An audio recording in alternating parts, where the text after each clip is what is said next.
All right, get ready because today we are going deep into the mind of Bruce Lee. Oh, yeah. I'm so excited about this one. You shared this book with me, Striking Thoughts. Yes. And I'm fascinated already. Yeah. Forget the nunchucks and the flying Yeah. kicks. Right. We're talking straight philosophy here. Pure philosophy, yeah. His personal, views on life art, forging your own path. It's amazing how Bruce Lee was so much more than a martial arts master, right? Right. He was a philosopher at heart. Yeah. He blended Eastern and Western thought Yeah. and came up with really unique perspectives on how to live. Totally. And he just jumps right into it. He does. Like, one of the first things that really grabbed me was this idea of emptiness. Uh-huh. And he actually uses the analogy of a cup. Right. It's useful because it's empty. Yeah. What do you think he's getting at there? That's such a powerful metaphor. Yeah. He's not talking about being blank or being, vacant, Right. but being receptive, right? Like, if your mind is already full of rigid ideas, how can you take in anything new? Right. You're like that cup already full, Yeah. unable to hold anything else. So it's about being open to new experiences, new knowledge. Yes. Always being a student. Always a student. Even when you think you're a master. 100%. Yeah. And this ties into his whole philosophy of life being constant change, constant movement. Right. I mean, he has that famous quote, Yeah. "You can never step in the same river twice, my friend." Right? Right? You can't cling to the past, Yeah. to those fixed ideas. Right. That's what holds you back. Yeah. You got to flow like water adapting to whatever comes your way. Okay. That's resonating with me already. Good. But then he goes on to talk about this idea of integrating, not analyzing, Okay. when it comes to being human. And I got to be honest, this one tripped me up a bit. Sure. Yeah. He was really pushing back against that Western tendency to dissect everything, to analyze it to death. Right. Right? Right. He believed in experiencing life as a whole, Okay. integrating the mind and body, Yeah. rather than constantly picking things apart. It's kind of like how in his martial arts, the entire body moves as one unit. Precisely. Yeah. But he went beyond just physicality. He applied this to how we understand other people, Right. Instead of trying to figure people out, Yeah. analyze their motives, you know? Yeah. He was all about authenticity, Right. just being real. Being real. Yeah. You know? And he actually even uses an example from his own life. He talks about his experience in the Dominican Republic. Yeah.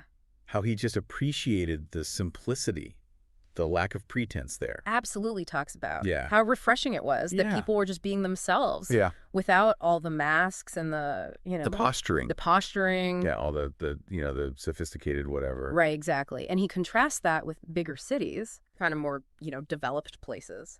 And it makes me think, how often are we just projecting a certain image, All the time.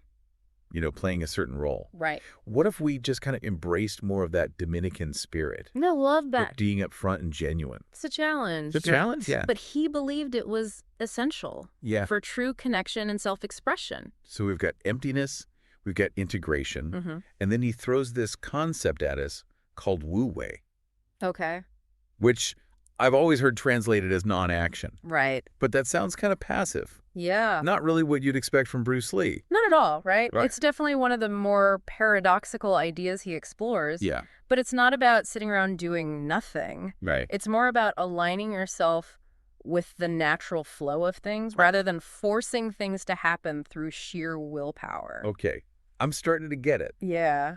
It's kind of like when you're sailing, you can fight against the wind, or you can harness its power to move you forward. Beautiful analogy. Yeah. It's about working with the forces of life Yeah. rather than against them. Not resisting. Not resisting. Yeah. And this applies to mental action, too. Yeah. Sometimes we just overthink things. We get Yeah. in our own way. Right. Wu-wei is about quieting the mind, Uh-huh. letting go of those anxieties and allowing insights to emerge naturally. There's a quote that really speaks to this. He says, the superior man lets himself be guided. He does not go ahead blindly, but learns from the situation what is demanded of him and then follows.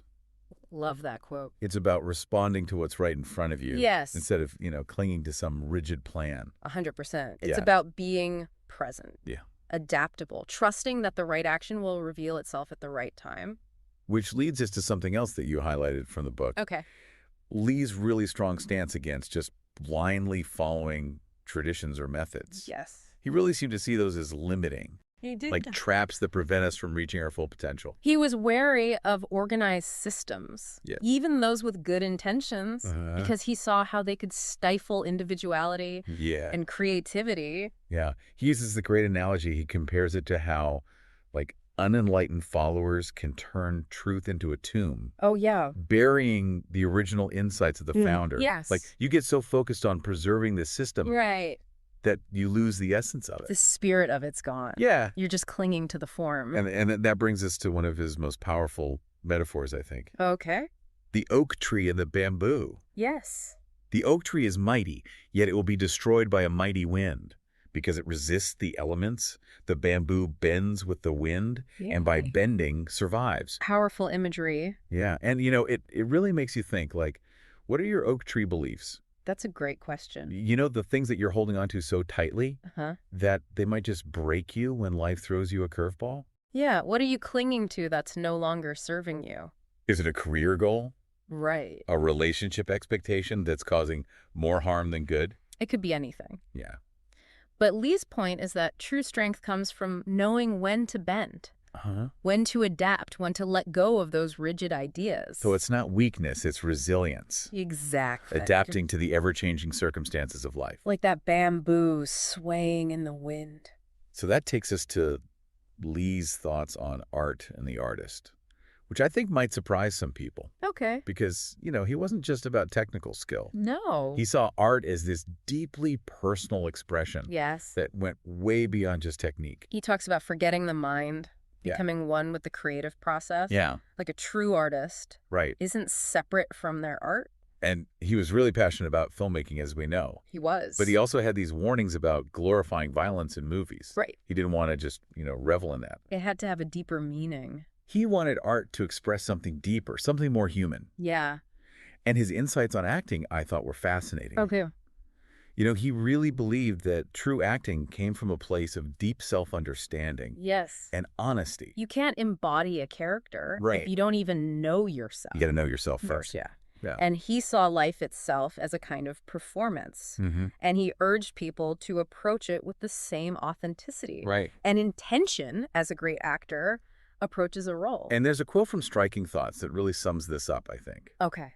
He says, artistic skill, therefore, does not mean artistic perfection. It remains rather a continuing medium or reflection of some step in psychic development, the perfection of which is not to be found in shape and form, but must radiate from the human soul. Beautiful. I mean, it's just so beautifully said. So much depth there. Yeah. So true art is less about, technical skill. Right. And more about reflecting the artist's inner journey. 100%. It's a continuous process of growth. Discovery, self-expression. And Lee definitely walked the walk. He did. He was obsessed with quality. Yes. Not just in his work, but in every aspect of life. He did very high standards. He did. He had high standards. Yeah, and he talked about putting in the effort even when it meant sacrifice. Yes. To achieve that excellence on his own terms. There's that great quote, ever since I was a kid, the word quality has meant a lot to me, ... Yeah. You can rest assured that Mr. Quality himself will always be there. Mr. Quality. Mr. Quality. I love it. Yeah, and it wasn't about just, being perfect for the sake of it. Right. He had a lot to say about motivation. Yes. Why we do what we do. Very important. Yeah, and his ideas on motivation, I think, are incredibly powerful. Absolutely. He believed in having a clear goal, focusing your thoughts on what you want, and persisting even when things get tough. Right, like that famous quote, what you habitually think largely determines what you will ultimately become. It's like your thoughts create your reality. If you're constantly dwelling on negativity and limitations, that's what you'll manifest in your life. Exactly. Yeah. But if you can shift your focus to your goals on what you want to create, yes, your actions will naturally align with that vision. He believed in the power of belief itself. Yeah. Like he wasn't afraid to question everything. Even his own beliefs as part of that process of learning and growing. So it's about having faith in yourself and your abilities. Yes. But also being open to questioning, to learning and evolving along the way. That's the key, right? Yeah. It's not about being rigid. It's Right. about constantly growing. Now, this is where it gets really interesting. Okay. Because he actually kind of pushes back on this whole idea of climbing the ladder to success. Like, it's this straightforward path, you know? He says, as for the idea of climbing higher up the ladder of success, I think that it is very absurd. It is only a fantasy. It cannot be obtained just by sitting here and speculating. Although today I am successful, I will still continue to discover myself. I love that quote. Yeah, so he's saying success isn't about reaching some external marker. Right. It's about continuous self-discovery and growth. And he was very aware of the downsides of success. Right, the loss of privacy, the complications it can bring.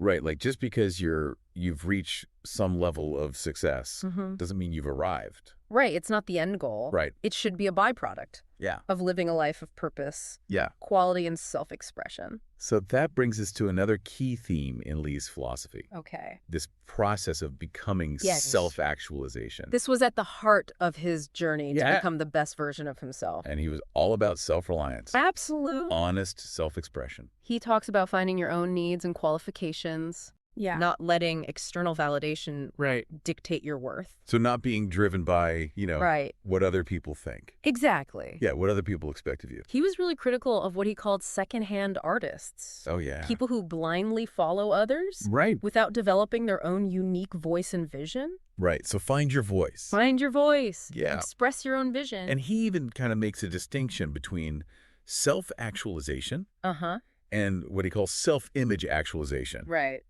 So it's not about just like projecting an image of who you want to be. Yeah. It's about actually becoming that person. Shedding those layers of conditioning, peeling back those masks to reveal the authentic self. He even wrote, I have changed from self-image actualization to self-actualization, from blindly following propaganda, organized truths, etc., to search internally for the cause of my ignorance. Wow. Powerful stuff. So it's about moving beyond external expectations and finding your own internal compass. Absolutely. And that really kind of leads us to what Lee is probably most famous for, saying, know thyself. Know thyself. Right. This pursuit of self-knowledge, understanding your own nature. It was fundamental to his philosophy. Yeah. And he believed that self-knowledge wasn't just about introspection. It was about action and interaction with the world. So it's not just sitting around meditating. Right. Thinking about yourself. It's about getting out there. Yeah. Engaging with life. And he says to know oneself is to study oneself in action with another person. Yeah. So self-knowledge isn't something you achieve in isolation. Right. It's something you cultivate through relationships, experience, engagement with the world. Yeah. Absolutely. So it's about taking responsibility for your life, making choices. Yes. And learning from the consequences. And he recognized that this journey of self-discovery can be challenging. Even painful at times. He talked about maturing as an ongoing process. Yeah. Not a fixed destination. He didn't even like the word maturity. He rejected it. Yeah, because it implied like an endpoint. Right, like you've arrived. Yeah, but you're done. And for him, it was all about maturing. Yeah. A continuous process of growth and evolution. It's a verb.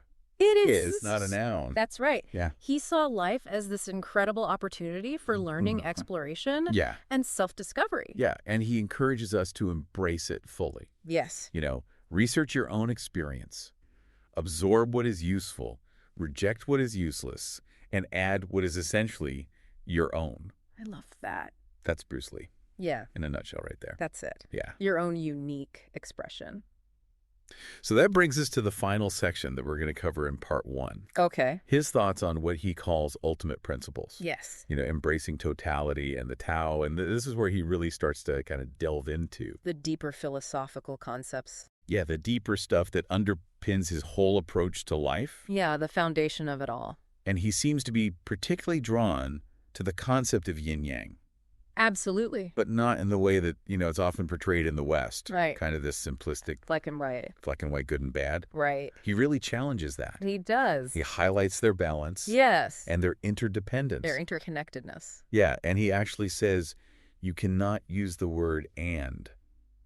When speaking of yin-yang, as yin-yang is never two, but rather poles of one interconnected process. I love that. It's like, how can there be good without bad? Right. How can there be up without down? Exactly. They define each They other. create each other. Yeah, It's all part of that wholeness. like the two pedals on a bicycle. Yes. You need both to make it work. To move forward. Yeah. Exactly. And this idea of totality, comes up a lot in his writing. He does. He talks about seeing the interconnectedness of all things, of not clinging to, these partial or fixed perspectives. He wanted people to move beyond those limited viewpoints. Yeah. And embrace a more expansive, holistic understanding of life.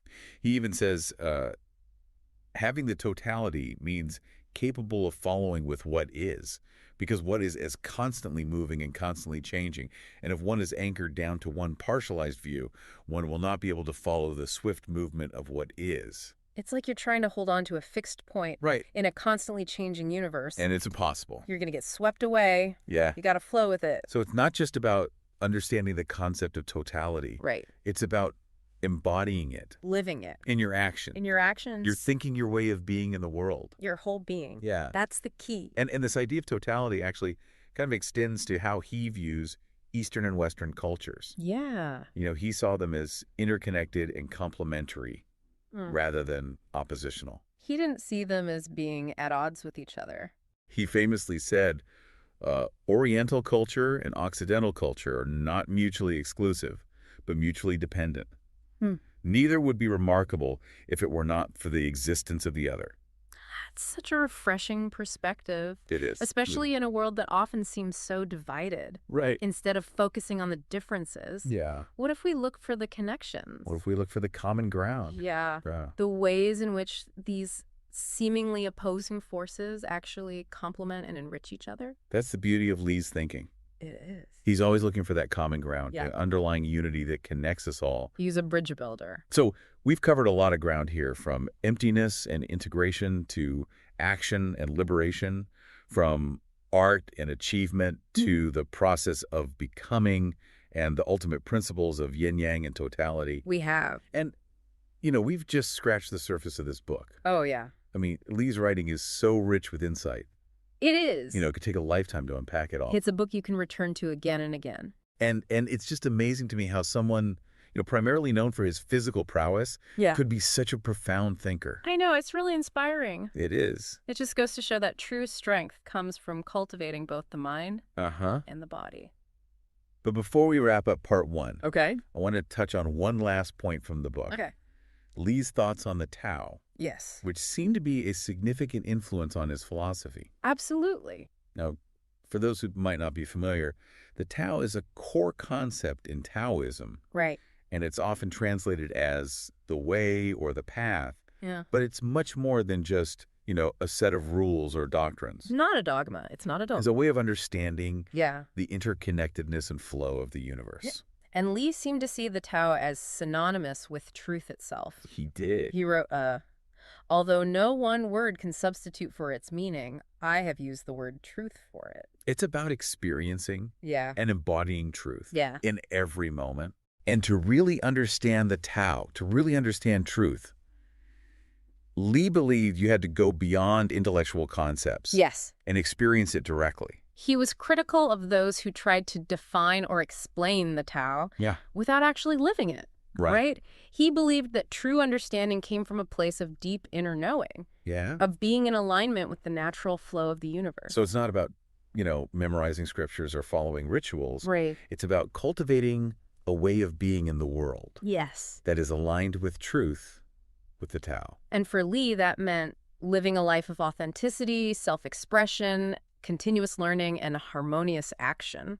So it's about embracing the totality of life. Yes. With all its complexities and contradictions. Right. And finding your own unique way to express your truth in the world. Beautiful. Phew.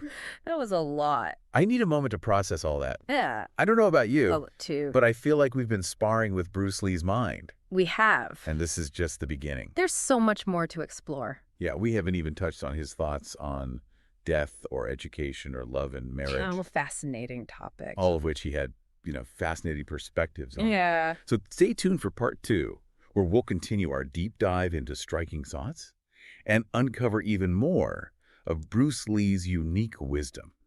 Welcome back to our deep dive into the mind of Bruce Lee. It's like we've been training with him.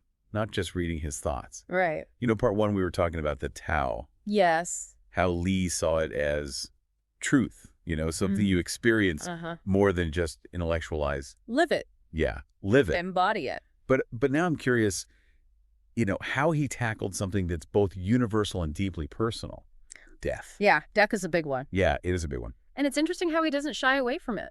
He doesn't. He acknowledges the harsh realities of life, Right. but not in a morbid way. Right. It's more about accepting death as a natural part of existence. Yeah.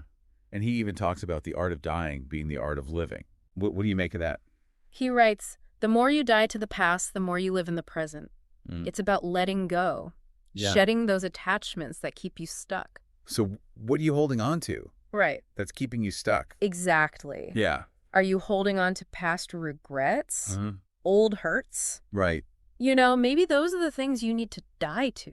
Die to? That you can truly live Present. in the now. Yeah, that's deep. It is. It's like every moment is a chance to be reborn. Yes. To step into a new version of yourself. A fresh start. Yeah. Every moment. But then he also goes on to talk about remembering those who have passed. Mm-hmm. How does that fit in? He says, the need to remember is important, but the need to forget is equally important. Okay. So it's about finding that balance. Right. Honoring the past. Yeah. Without letting it define you. Right. So you cherish the memories, yes, but you don't let them hold you back from moving forward. 100%. You carry the lessons The lesson. and the love with you. Yes. But you don't let the grief or the guilt keep you tethered to the past. to the past. Yeah. Exactly. That makes a lot of sense. Good. And this leads to another area where Lick had some really insightful observations, Okay. teaching and education. Yeah. He had some strong opinions about what makes a true teacher. Oh, yeah. Yeah, he wasn't a fan of just rigid systems or rote learning. No. He believed in a much more holistic and experiential approach. Very much so. Yeah, and he even says that, the teacher is a pointer to truth, but not a giver of truth. Interesting. What do you mean by that?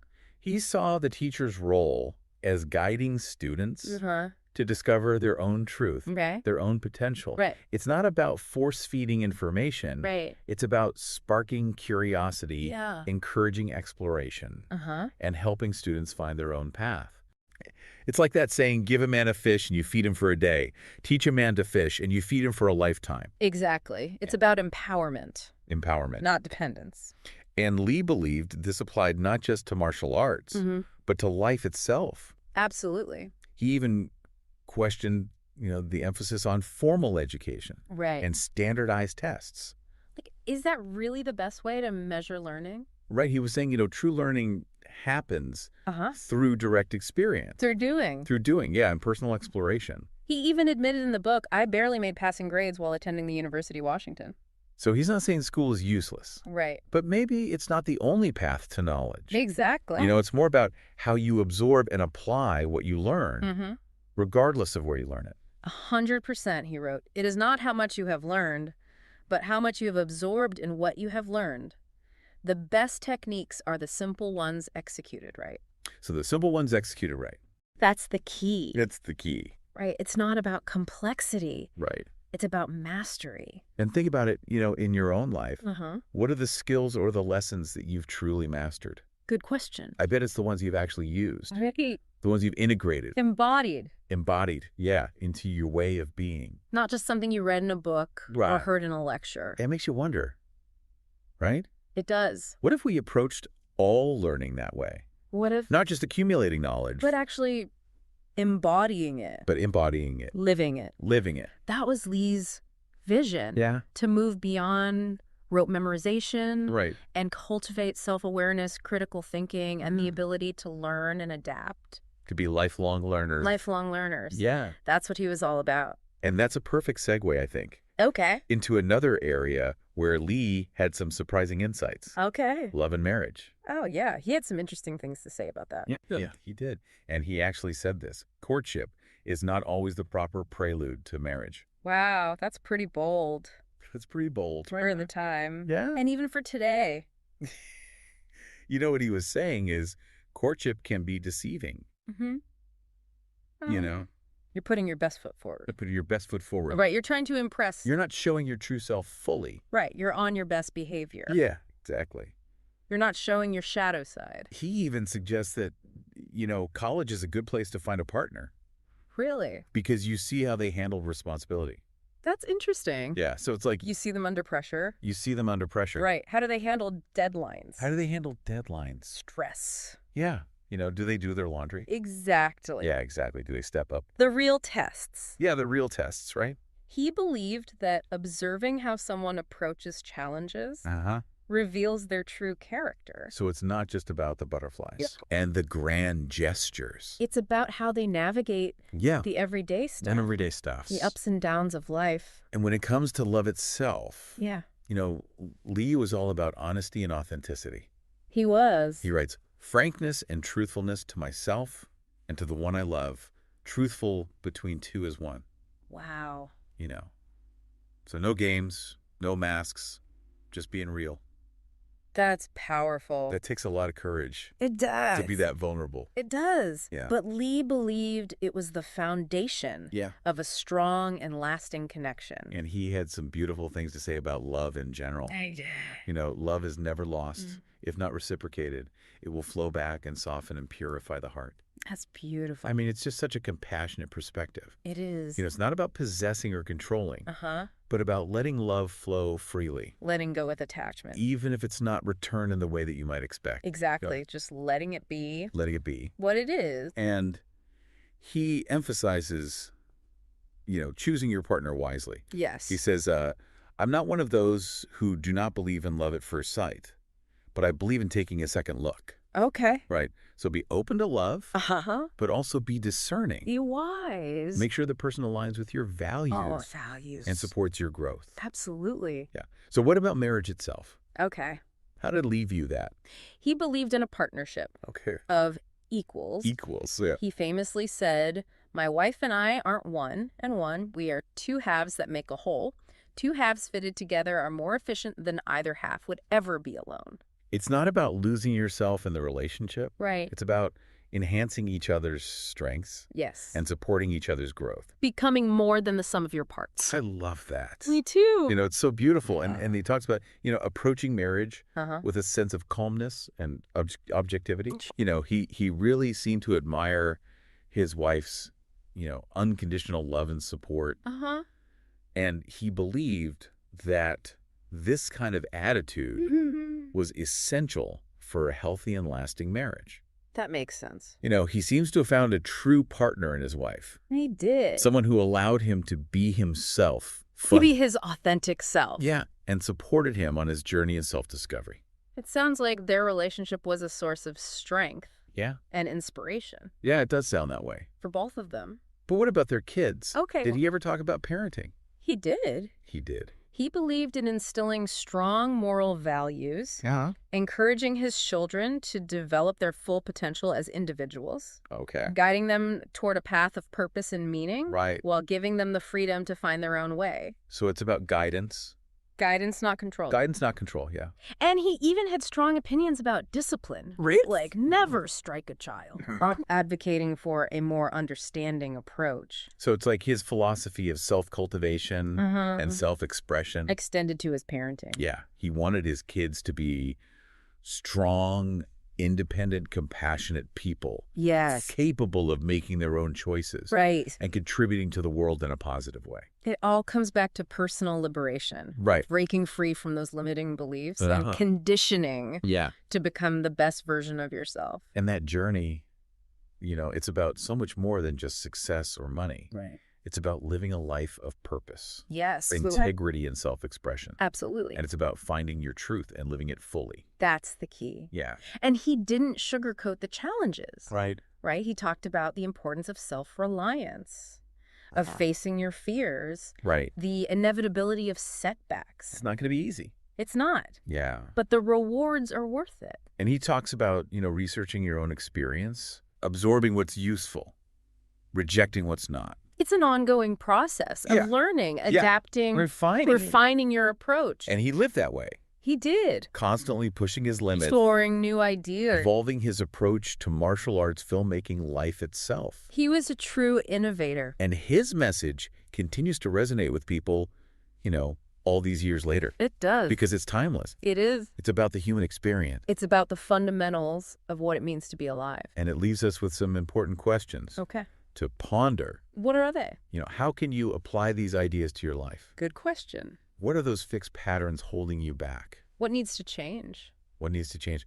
Yeah. What would it mean to approach life with more emptiness, More fluidity. more fluidity? More openness. Where do you need to embrace simplicity? Right. And where do you need to push beyond your limits? That's the balance. That's the balance, yeah. It's not always one or the other. Sometimes you need to simplify.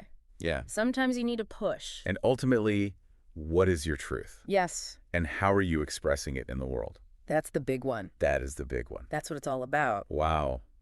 That's a lot to unpack. It is. But they're good questions. They are. The kind that make you really think about, how you're living, how you're showing up in the world. It's a good reminder to Yeah. check in with yourself. Check in with yourself. To reflect. Yeah, to reflect. On your path. It's been an incredible journey exploring striking thoughts with you. It has. I feel like we've gained a whole new understanding of Bruce Lee Absolutely. and maybe even ourselves That's the best part. along the way. That's what it's all about. And maybe that's the point.